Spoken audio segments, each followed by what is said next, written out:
দেশের 10 জেলায় বন্যা পরিস্থিতির আরও অবনতি হয়েছে। পানিবন্দী ও ক্ষতির মুখে পড়েছেন 36 লাখ মানুষ। তবে বন্যা কবলিত আরও 2 জেলার খবর পাওয়া গেছে। পানিতে ডুবে ও বিদ্যুৎ স্পর্শ হয়ে গত 2 দিনে 4 জেলায় 8 জনের মৃত্যুর খবর পাওয়া গেছে। এর মধ্যে কুমিল্লায় 4 জন, কক্সবাজারে 2 জন, ফেনীতে 1 জন ও ব্রাহ্মণবাড়িয়ায় 1 জন মারা গেছেন। পানির তোড়ে ভেসে যাওয়া কক্সবাজারের 2 জন নিখোঁজ আছেন। বুধবার 21 আগস্ট থেকে 8 জেলায় বন্যা পরিস্থিতি দেখা দেয়। বৃহস্পতিবার আরও 4 জেলাসহ মোট 12 জেলা বন্যা কবলিত হয়ে পড়ে। জেলাগুলো হলো ফেনী, কুমিল্লা, নোয়াখালী, ব্রাহ্মণবাড়িয়া, চট্টগ্রাম, খাগড়াছড়ি, রাঙ্গামাটি, কক্সবাজার, লক্ষ্মীপুর, সিলেট, মৌলভীবাজার ও হবিগঞ্জ। বন্যার্তদের সহায়তায় 5 জেলায় সেনা মোতায়েন করা হয়েছে। বন্যার্তদের মাঝে ত্রাণ ও খাদ্য বিতরণ করছেন সেনা সদস্যরা। এর মধ্যে পূর্বাঞ্চলীয় জেলা ফেনী, নোয়াখালী ও কুমিল্লা অঞ্চলের মানুষ গত 3 দশকে এমন বন্যা দেখেনি। নজিরবিহীন বন্যায় এ অঞ্চলের মানুষের মধ্যে আতঙ্ক বিরাজ করছে। ঢাকা চট্টগ্রাম মহাসড়কের কুমিল্লা ও ফেনী অংশের বিভিন্ন স্থানে অন্তত 15 কিলোমিটার মহাসড়ক 1 থেকে 1.5 ফুট পানিতে তলিয়ে গেছে। এছাড়া বিভিন্ন এলাকায় বিদ্যুৎ ও মোবাইল নেটওয়ার্ক বন্ধ। এতে কার্যত ওইসব এলাকার মানুষ যোগাযোগ বিচ্ছিন্ন হয়ে পড়েছেন। এছাড়া ফেনী ও কুমিল্লায় বন্যা পরিস্থিতির অবনতি হওয়ায় চট্টগ্রামের সঙ্গে সারা দেশের ট্রেন চলাচল বন্ধ রাখার সিদ্ধান্ত নেয় রেলওয়ে কর্তৃপক্ষ।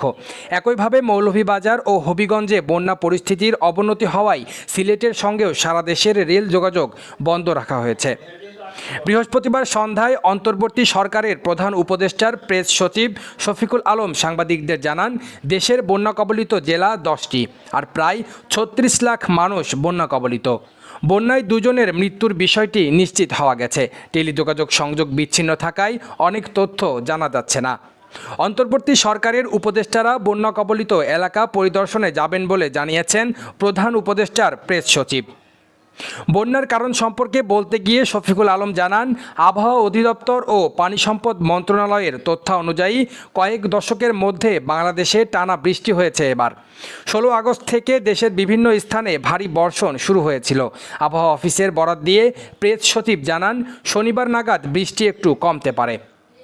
বন্যার্তদের উদ্ধারে সেনা মোতায়েন সম্পর্কে আন্তঃবাহিনী জনসংযোগ পরিদপ্তর আইএসপিআর জানিয়েছেন, বৃহস্পতিবার চট্টগ্রামের মিরসরাই, কুমিল্লার বুড়িচং, ব্রাহ্মণবাড়িয়ার আখাউড়া, হবিগঞ্জের শায়েস্তাগঞ্জ এবং মৌলভীবাজারের কুলাউড়ায় বন্যার্তদের উদ্ধার কার্যক্রমে সেনা মোতায়েন করা হয়েছে।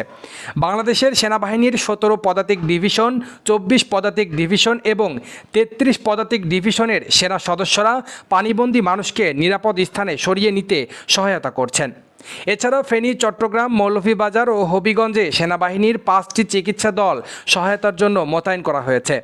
সেনাবাহিনী এ পর্যন্ত প্রায় 6,000 বন্যা দুর্গত ব্যক্তিকে উদ্ধার করে বিভিন্ন আশ্রয় কেন্দ্রে পাঠিয়েছে। পাশাপাশি বন্যার্তদের মধ্যে ত্রাণ ও খাদ্য বিতরণ করছে। বৃহস্পতিবার ডাক, টেলিযোগাযোগ ও তথ্য প্রযুক্তি মন্ত্রণালয় এক সংবাদ বিজ্ঞপ্তিতে এ তথ্য জানিয়েছেন। মোবাইল টাওয়ার অচল বন্যা কবলিত জেলাগুলোয় মোবাইল ফোনের 21.6% টাওয়ার অচল হয়ে গেছে। ফেনী ও খাগড়াছড়ি জেলায় প্রায় অর্ধেক মোবাইল টাওয়ার কাজ করছে না। এসব এলাকায় নেটওয়ার্ক ব্যবস্থা সচল রাখতে ভিস্যাট পাঠানো হয়েছে। বিজ্ঞপ্তিতে বলা হয়, বৃহস্পতিবার সকাল 8টা পর্যন্ত বন্যা প্লাবিত জেলাগুলোয় মোট 6,986টি টাওয়ারের মধ্যে 5,476টি সচল আছে। টাওয়ার অচল হয়েছে 21.6%।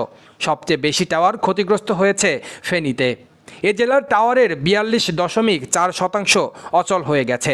খাগড়াছড়ির 41.5% টাওয়ার এখনও অচল আছে। এসব টাওয়ার সচল করতে কাজ করা হচ্ছে বলেও জানান বিজ্ঞপ্তিতে। রেজওয়ান ইসলাম, নিউজ বাংলা।